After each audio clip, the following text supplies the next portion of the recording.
तो नमस्कार करते रहिए चमत्कार, क्योंकि दुनिया करती है सिर्फ चमत्कार को ही नमस्कार।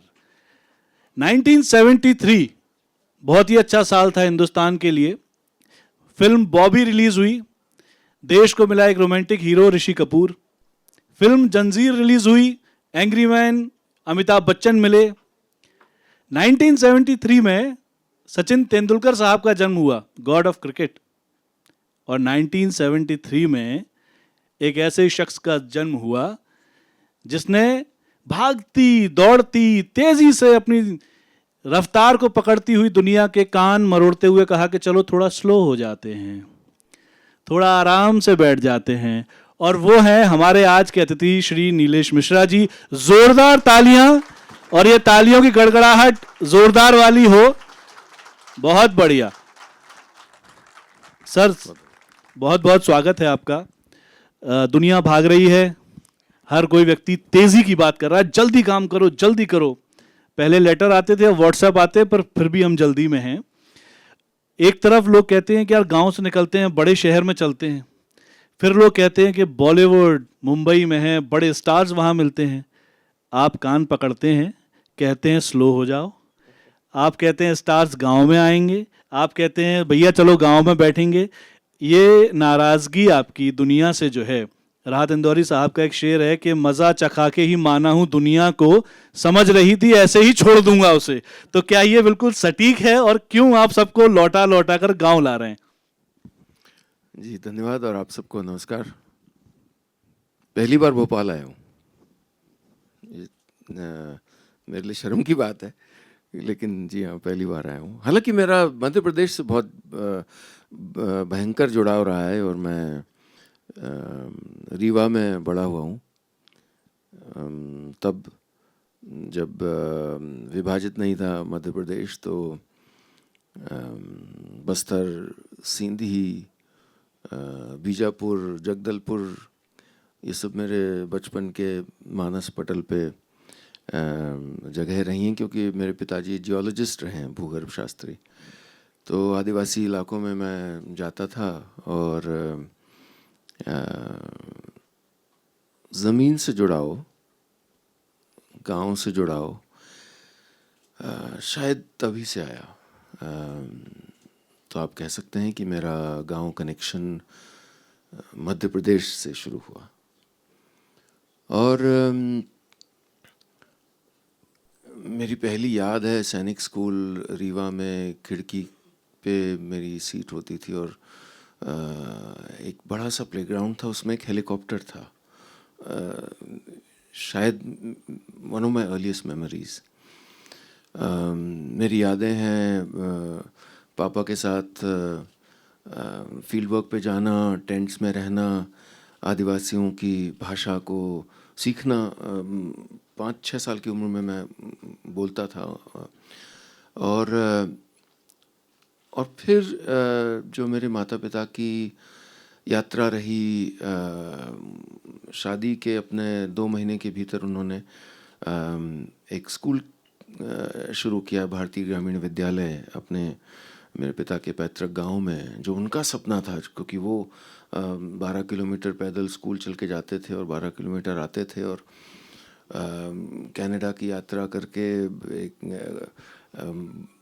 56 करोड़ साल पुराने फॉसिल की खोज करने के बाद भी वही टीस थी कि मेरे गांव में स्कूल क्यों नहीं है। तो उन्होंने सबसे पहले गांव में स्कूल खोला। तो मेरा जो गांव कनेक्शन था वो मुझे टुकड़ों टुकड़ों में मिलता रहता था। जो ज़मीनी जुड़ाव था वो मुझे सीखना नहीं पड़ा, वो मैं जी रहा था। और चाहे आप उसको गांव कनेक्शन कह लें या उसको स्लो होना कह लें, दोनों जुड़े हुए थे, दोनों चचेरे ममेरे भाई हैं।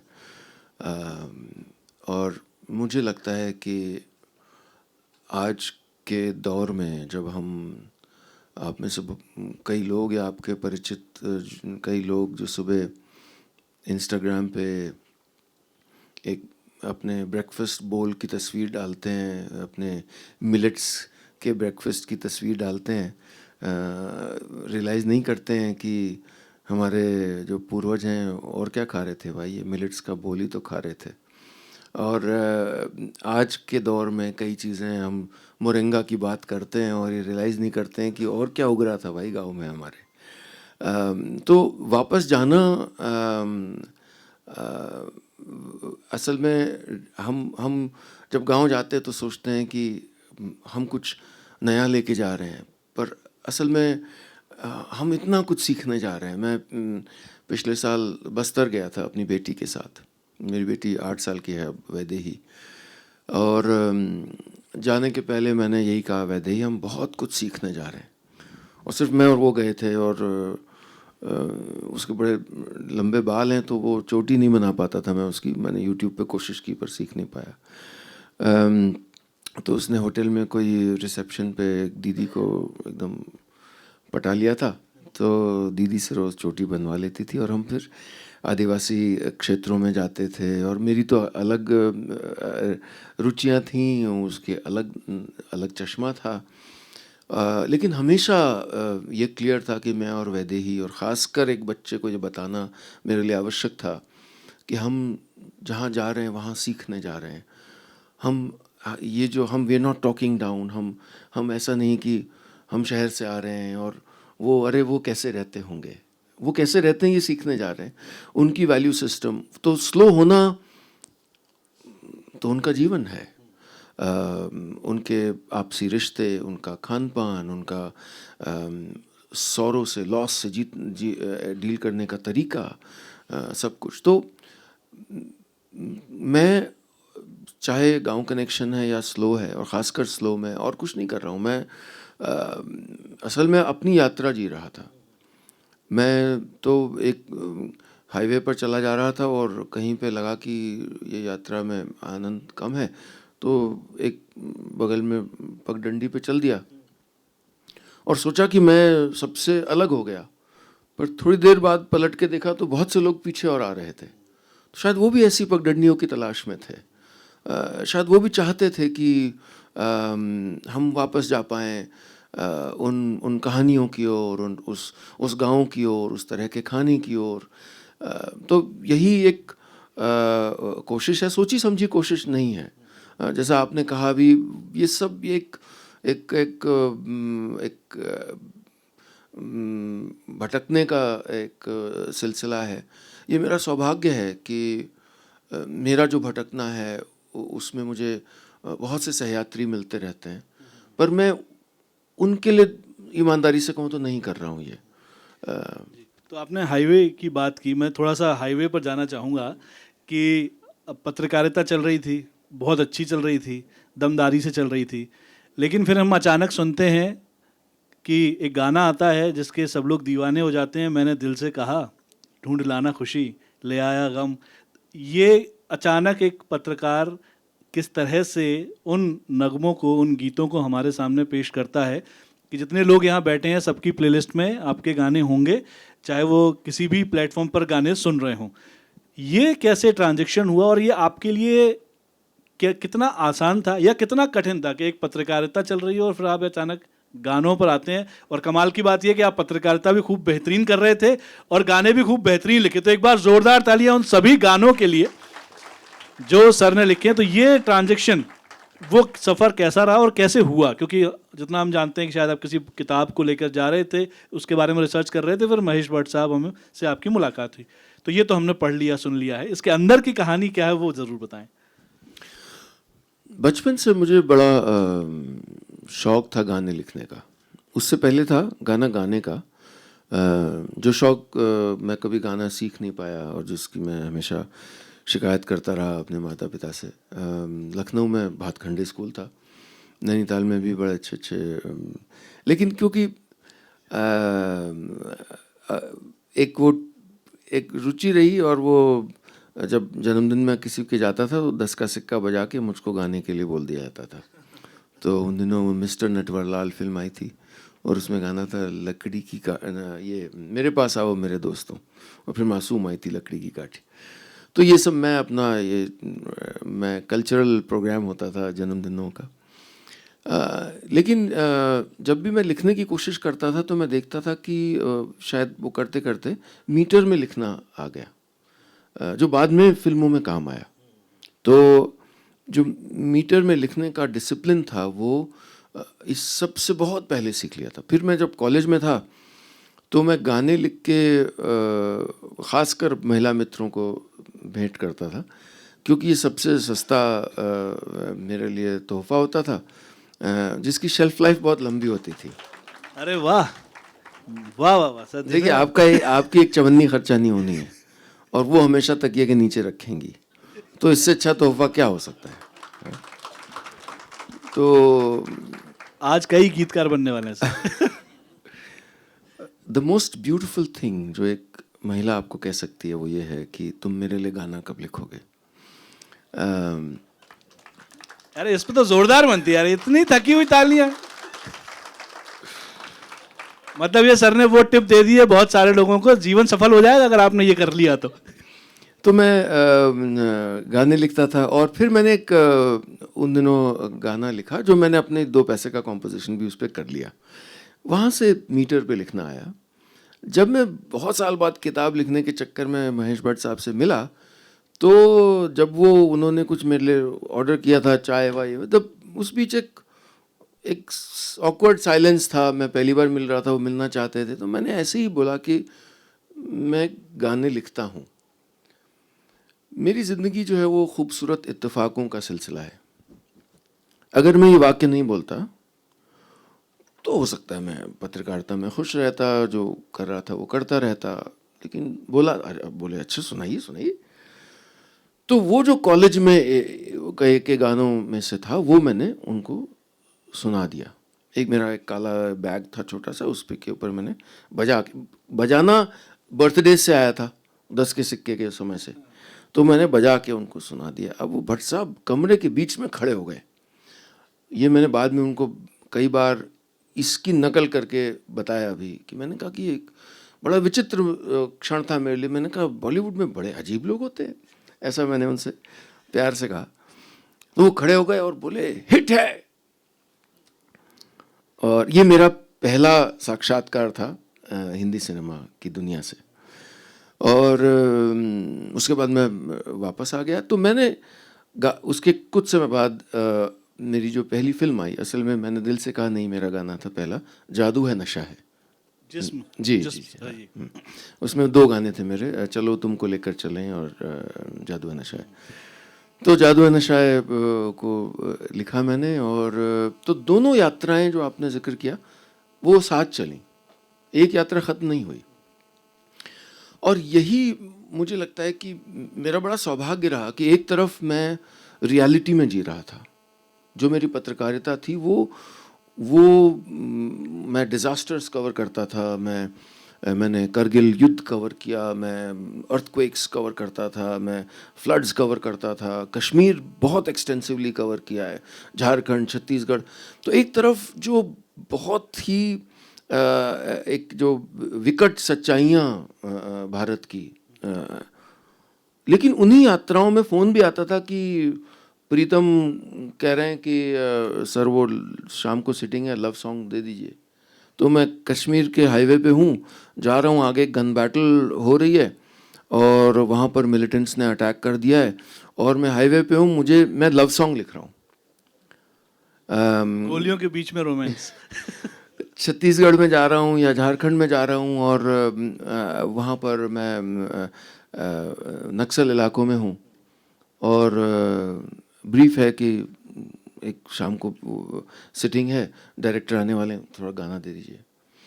तो ये जो दोहरा जीवन मैंने जिया सच्चाई और कल्पना के बीच का, वो उसने मुझे बहुत अच्छे से शेप किया। एक तरफ उड़ान थी और एक तरफ वापस एक दुनिया मुझे खींचती रहती थी।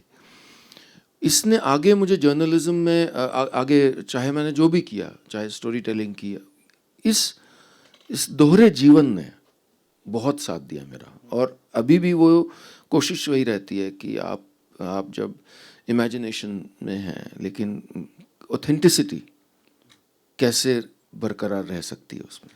तो पत्रकार आप थे, आप गाने लिख रहे थे, साथ साथ गाने लिखने साथ लगते। साथ गाने छुट्टी में चला जाता था बम्बई हाँ। अपने खर्चे पे, हाँ। दोस्त लोगों से शिफ्ट एक्सचेंज कर लेता था, वो भी बहुत इतने भले लोग, कहते भाई चल तू चला जा, तेरी पिक्चर है तो मैं 2 दिन तेरी शिफ्ट कर लूंगा। तो ये दो चीजें चल रही थी, फिर आप कहानियां सुनाने लगे? नहीं नहीं नहीं नहीं, उससे पहले एक फोन आया। ओह, फोन था हार्पर कॉलिंस पब्लिशर्स का। ये बात है 2000 की, 2000 जनवरी। उस समय इंडियन एयरलाइंस हाईजैकिंग हुई थी कंधार वाली। तो ये फ़ोन आया कि आप किताब लिखेंगे। मैंने कभी किताब लिखी नहीं थी। बोले आप कितने, मैंने कहा हाँ लिखूंगा। मेरा जीवन, मैंने कहा ना, खूबसूरत इत्तेफाकों का सिलसिला है। मैं उत्तराखंड में छुट्टी पे था, फ़ोन नया मोबाइल मिला था कंपनी की ओर से।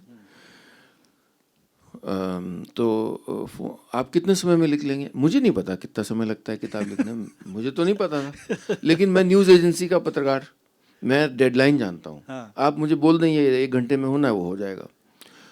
तो मैंने बेवकूफ़ों की तरह बोल दिया कि 1 महीने में दे दूंगा। तो वो हंसने लगे। मैं नहीं 1 महीने में नहीं हो पाएगा। कहा ठीक है 2 महीना दे दीजिए आप। और मैंने 2 महीने में दी उनको किताब। तो जो मेरी पहली किताब थी 173 आवर्स इन कैप्टिविटी, वो 2 महीने में लिखी गई थी, जो कि IC-814 हाईजैकिंग पे थी।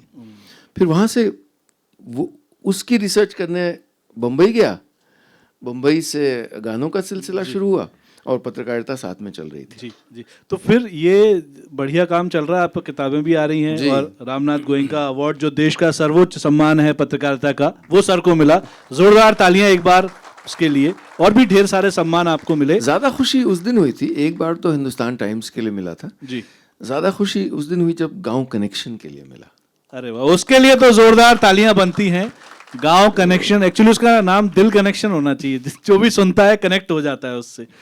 फिर आपने स्टोरी टेलर्स के धंधे पे नजर डाली और आपने मतलब सब कुछ तहस नहस कर दिया। तो वो कैसे ख्याल आया, मतलब कि अच्छा वाला सब कुछ चल रहा है लेकिन मैं नहीं छोड़ूं? तो या वो इत्तेफाक जिसे मैं कहूँगा, आप कह रहे हैं खूबसूरत बिल्कुल इत्तेफाक। बिल्कुल बिल्कुल। मैं एक किताब अभी लिख रहा हूँ जो स्टोरी टेलिंग की मेरी जर्नी पे है जी। और इसलिए मैं पलट के आजकल देखने लगा। मैं सोच रहा कितने सारे इत्तेफाक हैं। एक इत्तेफाक था जिसके कारण मैं स्टोरी टेलर बना। अब सारा तो यही बता दे रहा हूँ, आप लोग किताब कहाँ से पढ़ोगे? नहीं नहीं, बिल्कुल पढ़ेंगे और हम विश्वरंग में उसको उस पर डिस्कशन के लिए दोबारा आपको बुलाएंगे। एक फेसबुक फ्रेंड रिक्वेस्ट आई, जैसे उस दिन फोन आया था, एक जी। फेसबुक की फ्रेंड रिक्वेस्ट आई जो थी अमित खन्ना साहब, जो था रिलायंस एंटरटेनमेंट के चेयरमैन थे। और मैंने सोचा इतना बड़ा आदमी मेरे को क्यों भेज रहा है भाई, ये फेक होगा आईडी। खैर वो असली थे और बोले कि अपने आप में मुझे तुम्हारी छवि दिखती है। वो फिल्मों में लिरिक्स लिख चुके थे, पत्रकारिता कर चुके थे। मैं उनसे मिला और उन्होंने कहा कि ये एक म्यूज़िक लेबल है जी। उनका होता था तब, तो उसके लिए आप गाने करिए।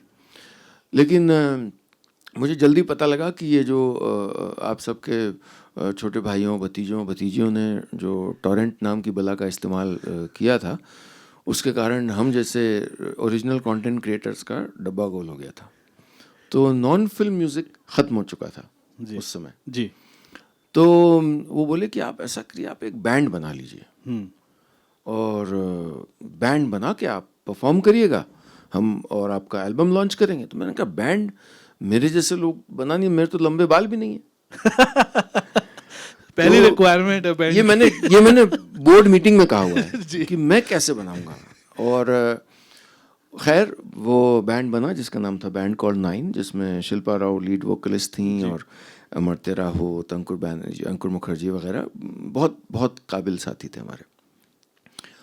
अब उसका एक एल्बम तो हो गया था, लेकिन एल्बम प्रमोट करने के पैसे नहीं थे।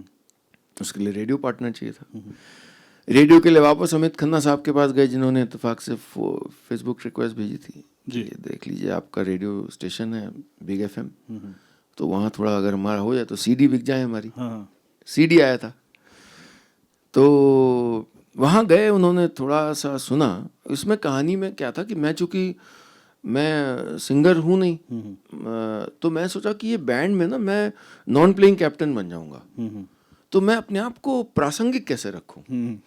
तो जो मीटिंग हो रही थी बैंड की, उसमें इत्तेफाक देखिए आप, बोले कि मैंने कहा ऐसा करते हैं कि एक राइटर लेड बैंड बना देते हैं। फर्जी बात कर रहा था मैं, टोटल फर्जी बात थी ताकि मैं रेलेवेंट रहूं इस मीटिंग में, क्योंकि मैं सबसे सीनियर था। तो वो अच्छा मेरा मतलब मान रखते हुए, अच्छा तो राइटर लेड बैंड में कैसे होगा, कैसे होगी परफॉर्मेंस। अब मैं ऐसी एक्टिंग किया जैसे मैं 2-3 महीने से इसमें प्लानिंग कर रहा हूँ, किसी लेबोरेटरी में बैठ के एक्सेल शीट और मार एक्सपेरिमेंट कर रहा हूँ कि क्या होगा। ये आइडिया लाया हूँ जो मैंने तुरंत 3 सेकंड पहले सोचा था कि राइटर क्या करे, राइटर कहानी सुनाएगा, ऐसा मैंने बोल दिया। ये लाइफ चेंजिंग मोमेंट था।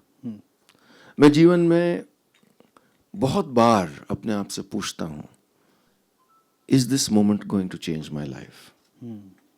एक जौहरी की तरह आपको पहचानना पड़ता है उन लम्हों को जो आपके जीवन को बदल सकते हैं। और कितनी बार आपको स्पष्ट लग जाता है कि ये मोमेंट आपकी जिंदगी बदल सकता है। और कई मोमेंट आके चले भी गए जो बदल सकते थे जब आप पलट के देखते हैं। एनीवे, मैंने कहा राइटर कहानी सुनाएगा। तो बैंड मेंबर्स ने कहा कि वो कैसे वर्क करेगा, क्योंकि बैंड के गानों का अपना टेम्पो होगा, अपनी एनर्जी होगी, फिर कहानी। ये भी मैंने फिर ऐसा पूरा अभिनय किया कि मैं सब सोच के आया हूँ। मैं कहा नहीं ये तो इसमें कोई बात ही नहीं है भाई, बैंड गाने सुनाएगा जो राइटर ने लिखे होंगे। हाँ। फिर राइटर आएगा और राइटर उससे जुड़ी कहानी आगे बढ़ाएगा, और फिर राइटर चला जाएगा, फिर गाना आगे बढ़ता रहेगा, वो भी राइटर ने लिखा है। तो मुंबई में काला घोड़ा फेस्टिवल होता है जिसमें हमने डेब्यू किया, और वहाँ पर इसकी शुरुआत हुई, फिर एल्बम बना। तो जब बिग एफएम में उन्होंने ये सुना, 1.5 मिनट लगभग सुना, सिर्फ बोले 1 मिनट रोक दीजिए, आप रेडियो शो करेंगे। अब हम तो गए थे भाई अपना सीडी बिकवाने के लिए, प्रमोशन करने जी। ये कहाँ से नया इन्होंने रास्ता खोल दिया। लेकिन मेरा हमेशा लाइफ में रहा है कि चलो व्हाट द हेक कर लेते। आपने 2 महीने में किताब लिख दी थी कहने पे। तो वो बोल रहा कर ले। तो मैंने कहा रेडियो शो करेंगे, हमने कहा हाँ करेंगे, लेकिन मेरी 2 शर्तें हैं। इसको हमारे गांव में कहते हैं उंगली पकड़ के पहुंचा पकड़ना। 2 शर्तें। ये पहली शर्त ये कि मैं अपने बैंड के गाने रोज सुनाऊंगा। आप में से जिन लोगों ने शुरुआत से मेरे शो को सुना होगा, तो पहले सीजन में मैं बोलता था ये मेरा बैंड है और उसका एल्बम आने वाला है, उसका मैं गाना आपको सुना रहा हूँ, जो असंभव था कि उस ऐसा प्रमोशन रेडियो पे नेशनल लेवल पे कर पाना। बिल्कुल। तो ये मेरी चाल थी। और दूसरी चाल ये थी कि कहानी लीड करेगी, गाना फॉलो करेगा, और गाने मैं डिसाइड करूंगा। ये तीनों चीजें जो थी, ये मतलब और कोई वक्त होता या ब्रॉडकास्टर होता, किसी हालत में नहीं मान सकता था। ये प्राइम टाइम शो था, 9 PM शो था। 9 PM भी मेरी जिद के कारण मिला। मैंने कहा जी वो आप कितने बजे करेंगे? उन्होंने कहा कि आप, मैंने कहा कहानियाँ कहाँ सुनाएंगे आप? बोले 35 शहरों में। तो उस समय 35 थे, अब उनके पास करीब 58-60 शहर हैं। मैंने कहा ठीक है, कितने समय सुनाएंगे? बोले सुबह 11 बजे। मैंने कहा नहीं, मेरा ऐसा मानना है कि ज़िंदगी में जब भी कुछ नया करो तो फ्रंट फुट पे करो। नया कर रहे हो, वो भी झिझक के कर रहे हो, उसका अर्थ क्या है? तो रात को 8 बजे, अब वो सख्ते में आ गए उनके साथी कि ये क्या है, मतलब ये अपना गाना वाना लिख रहे हैं, पत्रकारिता कर रहे हैं, अब आगे इसमें आ रहे हैं, तो यहाँ तो ये इंटर्न है ना। सही बात है, हम इंटर्न लेवल है वहाँ पे। इंटर्न लेवल आके बोल रहे हैं आप कि 8 बजे प्राइम टाइम चाहिए। मतलब इनकी हिमाकत तो देखिए। लेकिन सीईओ साथ में खड़े हैं, सीईओ कह रहे हैं कि हाँ आप बताइए। तो बोले कि मैंने कहा 8 बजे। नहीं यार देखिए 6 से 8 तो 6 से 9 तो हमारा काउंट डाउन आता है। मैंने कहा ठीक है 9 बजे दे दीजिए। तो सीईओ ने कहा ठीक है डन। तो इस तरह से 9 बजे के शो की शुरुआत हुई। और मैंने कहा चूंकि इतने सारे शहरों में आएगा तो एक काल्पनिक शहर की कहानियां सुनाएंगे, ताकि हर शहर के श्रोता को लगे कि ये मेरे शहर की कहानी है। वो कुछ ऐसे ही होगा जैसे उसका नाम होगा याद शहर। बस इतना समय लगा था बनाने में, याद शहर। और फिर याद शहर की कहानियां हमने सुनानी शुरू की। और तो एक मैं गया अपना सीडी के लिए रेडियो पार्टनर ढूंढने, और फिर याद शहर तक आप फिर याद शहर पहुंच गए। और पहुंचे सिर्फ 3 महीने के लिए थे, क्योंकि 3 महीने का वो था, क्योंकि मेरा सीडी आ रहा था 3 महीने के बाद। मेरा कोई लेना देना नहीं था ना कहानियों से, मैं माइक के सामने नहीं गया था, कभी कहानी लिखी नहीं थी मैंने। और आज तकरीबन 12 साल हो गए। हाँ, जोरदार तालियां याद शहर के लिए। अब आपको देखिए, ये कहानी का एक हिस्सा है जहां पर सर पहुंचे और सर ने अपना शो शुरू किया। अब मैं आपको एक दूसरा किस्सा भी सुना देता हूं इसी के साथ, दूसरा हिस्सा जो इस कहानी का है। मैं उस समय मॉर्निंग शो होस्ट करता था रेडियो चैनल में, और आरजे की एक पर्टिकुलर डेफिनेशन होती थी, एक ही स्टाइल होगा। अगर आप किसी छोटे शहर में भी हैं तब भी आपको मुंबई जैसा सोचना है, दिल्ली जैसा सोचना है। और फिर आपका शो आया, सारे नियम कायदे कानून ध्वस्त हो गए। सब लोग बैठ के रात का शो सुन रहे हैं और सारे प्रोग्रामिंग हेड बोल रहे हैं ऐसा शो करना है। और इतने कहानी वाले आए, इतने कहानी वाले आए, पता नहीं कहाँ कहाँ की कहानियाँ सुनाई, लेकिन याद शहर की जो कहानियाँ हैं वो चलती रहीं। अब आपके कहानियों में कुछ किरदार हैं और ये किरदार हम सबको दिखते हैं, लेकिन हम उन्हें देखते नहीं हैं। गुल्लक, टूटी खाट, पुराना स्कूटर, साइकिल, माँ के हाथ का खाना, चूल्हे की रोटी, ये सब हमारी आंखों के सामने है। लेकिन ये आपकी कहानी के वो किरदार हैं जिन्होंने ऐसा लगा कि अचानक से पूरी दुनिया बदल दी है और हम किसी कल्पना में जी रहे थे, ये हमें खींचकर एक धरातल पर ले आए हैं, सच्चाई पर ले आए हैं। क्या आपको ये महसूस हुआ कभी वो कहानियां कहते हुए कि आप जो नदी बह रही है उससे उल्टे चल रहे हैं?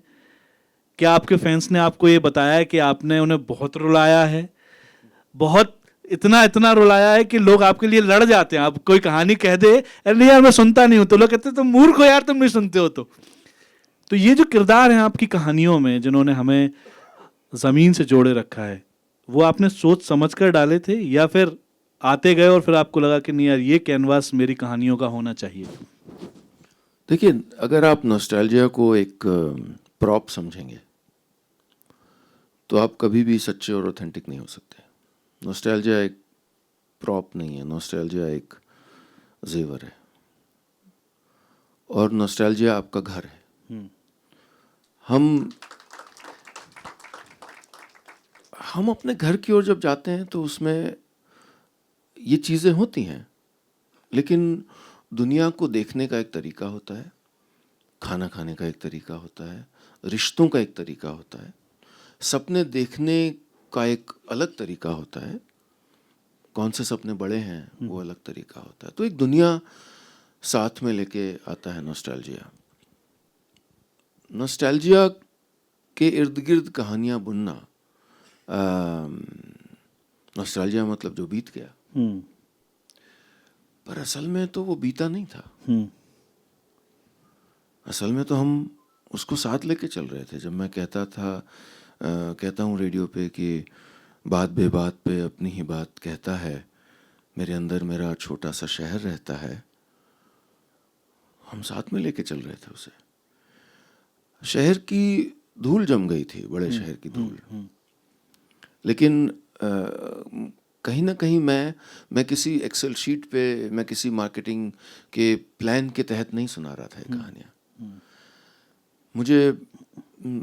मेरी सबसे बड़ी लड़ाई उन्हीं लोगों से रही है जो किसी वॉर्टन और हार्वर्ड यूनिवर्सिटी से पढ़ के या MBA करके आ गए और कि आप अपने गाने में सर इस गाने में ना सेकंड अंतरे में कुछ और कर सकते हैं सर, मज़ा नहीं आ रहा है।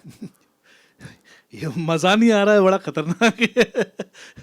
एक बार बहुत बड़े म्यूजिक डायरेक्टर थे उस समय के, दिग्गज थे, वो बोले कि इसको वर्ड को उलट दें क्या? मैंने कहा बिल्कुल चेंज कर सकते हैं, ये कर दें, हाँ बिल्कुल कर दीजिए, अर्थ उलट हो जाएगा, कर सकते हैं अगर आप चाहें।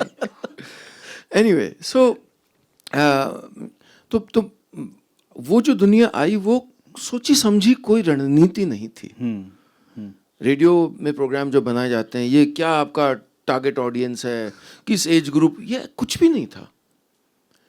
वो था कि मैंने तो कहानियां कभी लिखी भी नहीं थी। जो पहली कहानी मैंने लिखी वो इस पूरे संवाद के बाद कि चलिए शो बनाते हैं आज, उसके बाद लिखी गई। उस कहानी का नाम था दिवाली की रात। बहुत ही बेहतरीन कहानी, क्या बात है। और वो मैंने घर जाके लिखी। और उस कहानी में कुछ बहुत सिंपल कहानी है, एक आदमी दिवाली के दिन घर नहीं जा पाता बस। लेकिन असल में जब पलट के देखा मैंने कई साल बाद कि what is the secret sauce, ऐसा क्यों है कि मतलब पीढ़ी बदलती गई ना। हाँ। उस पहले दिन से अब तक जब मैं जाता हूँ लाइव परफॉर्मेंसेस करने, तो आगे कॉलेज के यंग लोग बैठे होते हैं, उसके पीछे थोड़ा उनसे उम्र वाले बैठे होते हैं, फिर ग्रैंड पेरेंट्स बैठे होते हैं। तो ये जो बीच में बैठे हैं ये कॉलेज के स्टूडेंट थे जब मैंने कहानी शुरू की। हाँ। या हो सकता है उनसे भी छोटे थे, बच्चे थे। हाँ। और वो जो बीच में बैठे हैं वो जो ग्रैंड पेरेंट्स बन गए वो बीच में थे करीब। हाँ। ऐसा मतलब ये दिस इज अ ब्लेसिंग, ये भगवान की नियामत है कि इतने साल बीत गए, इतनी जनरेशन्स चेंज हुई, लेकिन अभी मुझे लग रहा है कि 2-4 साल और सुनने को मिलेंगे मुझे। नहीं सर, नहीं 2-4 साल नहीं, कम से कम 20 साल। जोरदार तालियां बजाएं आप इस बात पे। बिल्कुल हम 2 साल नहीं देंगे आपको, हम 20 साल देंगे सर आपको। हम तो सुनते रहेंगे। क्योंकि वो थॉट आउट नहीं था, वो प्लान नहीं था, वो कोई मार्केटिंग ड्रिवन नहीं था। कोई एमबीए वाले ने नहीं कहा कि सर आप ऐसे करिए ना, ये थोड़ा सा लव स्टोरी थोड़ा सा बढ़ा दीजिएगा, आजकल ये चल रहा है सर। ये चल रहा है, ये कर दिया। ऐसे लोगों से मैं अपनी जगह दिखा देता हूँ। मेरे और मेरे लिसनर के बीच में सिर्फ एक ही चीज है, एक ही धागा है, वो है ऑथेंटिसिटी, सच्चाई। आपने कहा कि लिसनर रोता है, मैं जानता हूँ कि रोता है, मैं भी रोता हूँ। मैं परसों पुणे में कहानियां सुना रहा था और मैं स्टेज पे रो रहा था। दिवाली की रात सुना रहा था मैं। बहुत ही खूबसूरत। जितनी बार मैं दिवाली की रात सुनाता हूँ अंत तक मेरे आंखों में आंसू होते हैं, मैं नहीं जानता क्यों। तो ये ऑथेंटिसिटी आज भी रिकॉर्ड जब करूंगा मैं स्टोरी, तो कितनी बार मेरा गला भर आता है। शुक्र है, थैंक गॉड ये होता है, क्योंकि ये मुझे एहसास दिलाता है कि मैं महसूस तो कर रहा हूं उन भावनाओं को जिनको व्यक्त कर रहा हूं, वरना तो मैं वॉइस ओवर बन जाऊंगा। सही बात, बिल्कुल सही बात। वो संवेदनाएं अगर ना हो तो सर ये हुई कहानी जहां आपने सब कुछ, सारे नियम कायदे कानून ध्वस्त कर दिए। फिर आपने कदम रखा डिजिटल की तरफ, है ना। यूट्यूब पे हम लोग वीडियोस देख रहे थे, इंटरव्यूज देख रहे थे, बड़े भारी भारी फटाफट आपने मतलब फैंसी स्टूडियो, लाइटिंग, ये सब कुछ तामझाम। आप स्टार्स को लाते हैं, एक पटिया पे बैठाते हैं और उनसे बात करने लग जाते हैं। बीच में कोई चाय भी सर्व कर देता है, पीछे कोई चिड़िया भी चहचहाती है, और इतने आराम से आप बात करते हैं। अभी जब मैंने बताया आपके बारे में, हम लोग बात कर रहे थे, तो किसी सज्जन ने बताया कि उन्होंने आपके कई इंटरव्यूज तो 2 बार देखे। एक इंटरव्यू 1 घंटे का, उसे उन्होंने 2 बार भी देखा है। मैंने 3 घंटे के भी हैं। 3 घंटे के भी हैं। तो ये मैं कहूँगा कि इसके लिए साहस सबसे पहले चाहिए, क्योंकि आप देख रहे हैं कि बहुत कुछ फैला हुआ है। लोग 30 सेकंड तक वीडियो नहीं देख पा रहे हैं, आप 3 घंटे का वीडियो उन्हें दिखा रहे हैं। ये कोई नब्ज आपने पकड़ी लोगों की, ये कैसे आपने डिसाइड किया यार ये तो करना है मुझे? और जो स्टार्स को आप बुलाते हैं, उन्होंने नहीं कहा अरे नीलेश यार, हम कहाँ, तुम यहीं हो, यहाँ आ जाओ, तुम कहाँ हमें ले जा रहे हो? खूबसूरत इत्तेफाक। जोरदार तालियां इस खूबसूरत इत्तेफाक के लिए, जो शायद हमारी जिंदगी में भी होते हैं। और जैसा सर ने कहा कि उस पल को शायद हम नोटिस नहीं कर पाते कि ये हमारी जिंदगी बदल सकता है, तो हम मिस कर देते हैं। जी सर। मैं लखनऊ से मुंबई आ रहा था, मैंने मैसेज किया पंकज त्रिपाठी को। जी।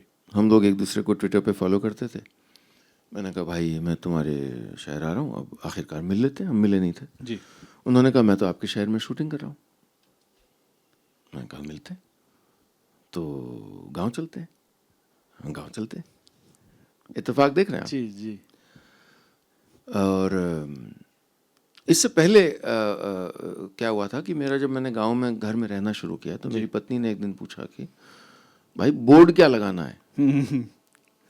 तो मैंने कहा मुझे कोई वो फर्जी कि भाई फलाना सदन और फलाना एस्टेट और फलाना है। तो मैंने कहा let's call it what we feel when we are here. जो महसूस होता है, स्लो नाम रख देते हैं। मेरे घर का नाम है स्लो। वाह, और पूरी दुनिया को आप स्लो कर रहे हैं। जोरदार तालियां इस नाम के लिए। कि तेज भागती दुनिया के कंपटीशन में अगर कोई स्लो नाम रखने की हिम्मत रख सकता है तो लाजवाब है जी। तो मैं तो घर का नाम रख रहा था, मैं को ब्रांड नहीं शुरू, मैं घर का नाम रख रहा था, मेरा बोर्ड लग गया था। अब पंकज से बोला कि गांव चलते हैं, गांव चलते, ठीक है भाई। तो गाड़ी में बैठे तो दो हमारे साथी थे, उनको कैमरा दे दिया। दोनों के बीच में एक लेपल माइक था, वो पंकज को दे दिया, मैं गाड़ी चला रहा था। कोई पर्पस नहीं था बातचीत का, कोई शो नहीं था, चलो बात करते हैं, बात करते चले गए। मुझे इसमें कोई रुचि नहीं है कि आपकी अगली पिक्चर कौन है क्या है। आप में से कुछ ने वो एपिसोड देखा होगा। जी जी जी जरूर। हम बात क्या कर रहे हैं, आप कैसे पिता हैं, हम कंटेंट पे बात कर रहे हैं, हम उन चीज़ों की बात कर रहे हैं जो हम नॉर्मली करते अगर हम घर में बैठे होते। पंकज त्रिपाठी उस इंटरव्यू में सबसे अलग लगे भी हैं। घर पहुंचे बारामदे पे, वो बोले मुझे उस बारामदे पे बैठना है, मेरी वो बकेट लिस्ट पे है। मैंने कहा भाई बारामदे। अब वो चले गए तो मैंने कहा कि यार ये तो अच्छा हो गया, तो इसको शो बना देते हैं। हाँ। इसका नाम क्या रखें, चूंकि स्लो पे हुआ है तो इसका नाम रख देते द स्लो इंटरव्यू। ये इसको परिभाषित भी कर रहा है, बस दैट्स इट। स्लो इंटरव्यू का जन्म ऐसे हुआ है, कोई एक्सेल शीट नहीं थी। जो एक शब्द में हम लोग के लिए इस्तेमाल करता हूं, हम्बल ऑडेसिटी, एक विनम्रतापूर्ण दुस्साहस। हमको लगता है कि ये ठीक है, ये करना चाहिए हमें, और ये सकारात्मक है, ये सबसे ज्यादा जरूरी है। जी जी। हम कभी भी ऐसा कुछ नहीं करेंगे जीवन में जो नेगेटिव मैसेज दे किसी भी तरह का, क्योंकि हमें अपनी ताकत पता है एज कम्युनिकेटर। कोई भी कम्युनिकेटर जो होता है उसकी एक ताकत होती है। जब वो लाइक्स और व्यूज के लिए शॉर्टकट अपनाने लगता है तो अपने ही कंटेंट क्रिएटर के रूप में जीवन काल को उधर से कैंची से काटने लग जाता है। जी जी। तो जब मैं एक सेकंड लूंगा, प्लीज। मेरे दो साथी यहाँ पे हैं, मैं उनको चाहूंगा कि एक मिनट वो खड़े हो जाएं ताकि हम उनको रिकॉग्नाइज करें। जी। निधि जमवाल हमारी मैनेजिंग एडिटर हैं गांव जोरदार तालियां। और अभिषेक वर्मा स्लो इंटरव्यू को जो शूट करती है वो टीम का हिस्सा है। इनका क्रेडिट आप हर एपिसोड में देखेंगे। बहुत बहुत स्वागत। ये मेरे साथी हैं जो मेरे काम को खूबसूरत बनाते हैं।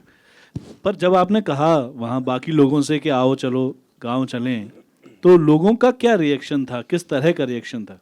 देखिए, शुरुआत में मैंने उन लोगों को कहा जिनसे मैं अधिकार पूर्वक कह सकता था। उसके बाद कुछ लोग थे जो शुरू में अचकचा रहे थे। उन्होंने कहा ये तो बहुत बढ़िया हो रहा है, बहुत लोग देख रहे हैं, लाखों लोग देख रहा है। तो एक दो का फोन आया कि हम आना चाहते हैं। एक दो मेहमान बिन बुलाए भी आए, हमने स्वागत किया उनका। और कई जो गेस्ट थे ना, उनको ऐसा कॉन्वर्सेशन अन्यथा मिलता नहीं था। क्योंकि आप अगर उस गेस्ट की ओर से देखें, गेस्ट ऊब जाता है कई बार। पत्रकार सवाल पूछते हैं, पत्रकार मतलब बहुत बार जो फिल्मों की वो इंटेलिजेंट नहीं होती है कॉन्वर्सेशन, इंटेलिजेंट क्वेश्चंस नहीं होते, या कोई भी सेलिब्रिटी कॉन्वर्सेशंस होते हैं, नॉर्मल नहीं होते हैं। तो उनके लिए एस्केप था ये कि हम एक अच्छी बात तो कर पा रहे हैं। हम हर बार जो गेस्ट आता था वो उठता था, बोलता था this is the best interview of my life. ये उठते जब माइक हटाते हुए ये लोग माइक हटा रहे, यही बोलता था। इसमें कुछ क्या नया था, इसमें कुछ ऐसे ही होने चाहिए थे। ये हो नहीं रहा था, इसलिए ये दुर्लभ हो गया। जी। कहानियां तो सुनाई जानी चाहिए थी रेडियो पे, वो हो नहीं रहा था। आप वहां पर शीला और मुन्नी कर रहे थे और भाभीियों से फ्लर्ट कर रहे थे रेडियो पे फोन करके। इसमें क्या विचित्र था? मैं कोई विचित्र चीज तो कर ही नहीं रहा हूं। ये तो ये ऐसा ही जब गांव का मीडिया हमने शुरू किया, गांव की क्यों नहीं थी वॉइस? ये तो होना चाहिए था। तो लोगों ने कहा भाई कितना बड़ा प्रयोग हो गया और ये हो गया, मुख्यधारा अखबार अब गांव के बारे में इतना वो करने लगे। तो it's all common sense driven, कुछ नहीं है इसके पीछे, ये होना चाहिए। तो चलो करते हैं। गांव कनेक्शन की आपने बात कही है, गांव की पत्रकारिता की बात कही है, उस पर मैं अब आपको लाना चाहूंगा। आपने बहुत बड़ा काम किया है। अरे भगा न दे हमको स्टेज से सब साथी लोग। अरे जोरदार तालियां बजाइए, कितना बाकी बताइए। समय है सर, आप बताइए। मुझे नहीं लगता कि इनमें से कोई यहाँ से जाना चाहेगा। तो गांव कनेक्शन जो है, गांव की पत्रकारिता, जहां हम भाग रहे थे पहले, नेताओं के पीछे हम देख रहे थे, आज भी देखते हैं, हालांकि उनकी भी मजबूरी है कि गाड़ी के पीछे तक भागते रहना किसी एक बाइट के लिए। लेकिन गांव में तो ऐसा लगता है कोई खबर ही नहीं है। गांव में तो ऐसा लगता है क्या खबर, सब एक दूसरे को जानते हैं, सब बातचीत हो गई। लेकिन जब गांव कनेक्शन आता है तो बताता है कि गांव में तो खबरें ही खबरें हैं। ये जो आपका कदम है और उसका इम्पैक्ट जिस तरह से हुआ है, उसके बारे में बताएं। बिल्कुल। और आपने एक जो वाक्य कहा, हूबहू यही वाक्य मैं उन दिनों कहता भी था कि जो गांव की पत्रकारिता या गांव के बारे में पत्रकारिता है, वो बॉलीवुड की पत्रकारिता जैसी थी कि इश्क लड़ाने और अगली फिल्म का इंतजार करने के अलावा तीसरी गतिविधि होती नहीं है, ऐसा आपको लगेगा फिल्मी पत्रकारिता को देख के। ऐसे ही गांव की पत्रकारिता जो तब थी, उसको देख के आपको लगेगा कि किसी विपदा से भागने या फसल का इंतजार करने के अलावा तीसरी गतिविधि हो। बाकी टाइम ये सत्तारी, हमारे यहाँ कहते हैं सत्तारी, बैठे रहते हैं। अगर कोई यूपी का हो, आराम से फुर्सत में बैठे रहते हैं। लेकिन जो एक रिपोर्टर होने के नाते मैंने चूंकि गांव बहुत कवर किया, और हमेशा ये सवाल बॉदर करता था कि गांव की अपनी वॉइस क्यों नहीं है। उपलब्धियां भी हैं, चुनौतियां भी हैं, अच्छी भी बातें हैं और कम अच्छी भी बातें हैं। इसको कैसे करें? लेकिन मैं तो टीचर का बेटा हूँ, मेरे पास तो कोई लंबा बैंक बैलेंस नहीं है, तो कैसे करें? तो किया, अपनी सेविंग से शुरुआत किया, और मैं बहुत महंगा स्टोरी टेलर बन पाया क्योंकि गांव कनेक्शन शुरू किया।